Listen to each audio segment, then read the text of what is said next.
अस्सलाम वालेकुम नाजरीन, आप देख रहे हैं तस्नीम टीवी और मैं हूं आपका मेजबान जावेद खान।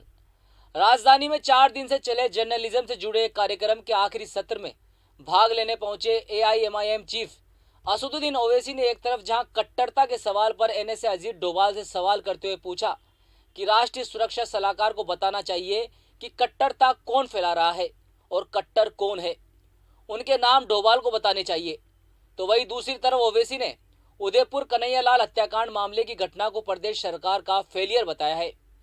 ओवैसी ने कहा है कि कन्हैयालाल टेलर ने अपनी जान का खतरा बताते हुए पुलिस में शिकायत दर्ज कराई थी, लेकिन पुलिस ने इसे गंभीरता से नहीं लिया। एक सवाल के जवाब में ओवैसी ने कहा कि इन्हें इंद्रेश कुमार से देशभक्ति का सर्टिफिकेट लेना नहीं चाहिए। इंद्रेश कुमार को बताना चाहिए कि संघ की शाखाओं में शपथ संविधान के नाम पर ली जाती है या फिर किसी और पर। जनता को बताना चाहिए कि उस शपथ में क्या पढ़ा जाता है।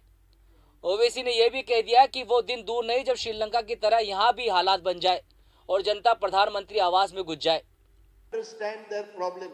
Those who believe कि क्या, how many, those who believe politicians, जिनको लगता है कि नेता जो हैं वो उनके वाकई समस्याओं को पहचानते हैं, वो अपना हाथ खड़ा करें।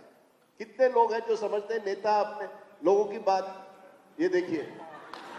इसलिए आप ये सवाल है राजदीप, मैं आपके सामने यही बोला ना, ये तो बैरोमीटर नहीं हो सकता, मगर नहीं है एक बैरोमीटर, ठीक है, सब यंग है। नहीं ठीक है, इसीलिए तो कह रहा हूं, अग्निवीर पे प्रोटेस्ट, सीडब्ल्यूए पे प्रोटेस्ट, किसान लॉस पे प्रोटेस्ट, लॉयर्स प्रोटेस्ट, दलित पे प्रोटेस्ट। एक दिन ऐसा आएगा, याद रखिए, कि श्रीलंका में जिस तरह घुस के प्रेसिडेंट हाउस में बैठे ना, एक दिन प्राइम मिनिस्टर घर में घुस के बैठेंगे, नौकरी नहीं दी है तुम हमको, ऐसा हो। मैं नहीं चाहता हूं, वरना कल यूएपीए लग जाएगा मेरे। नहीं ये हो सकता, मैं नहीं चाहता नहीं ऐसा हो, ऐसा मत करिए।